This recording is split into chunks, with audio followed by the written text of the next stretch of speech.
Па ги вадевме вака на рака, како ќе ги вадиш. Беше трагично. Легуваш натре, не гледаш ништо, само раката. Што ќе правиш, што ќе помагаш?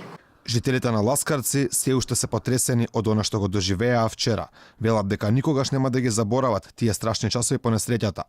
Токму тие беа првите кои притрчаа да помогнат, откако црвениот автобус со регистарски таблички ГВ 864 БТ се струполи на само неколку метри од нивните куќи.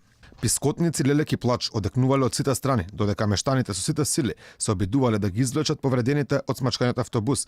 Ним на помош им претрчуваа и луѓето кои се нашле на автопатот и веднаш ги запреле своите возила. Тие што беа полесно повредени ги извадивме, со коли наши ги носивме по болниците таму.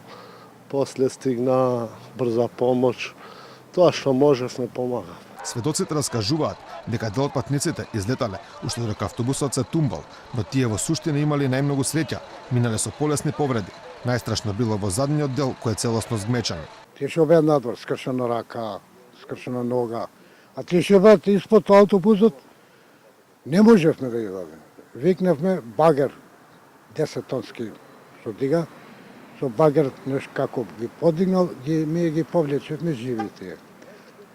А овие натре што беат, требаше, зашто превртено скроз, беше со тркалцата нагоре автобусот. И ние не знаевме дали има живи или мртви таму.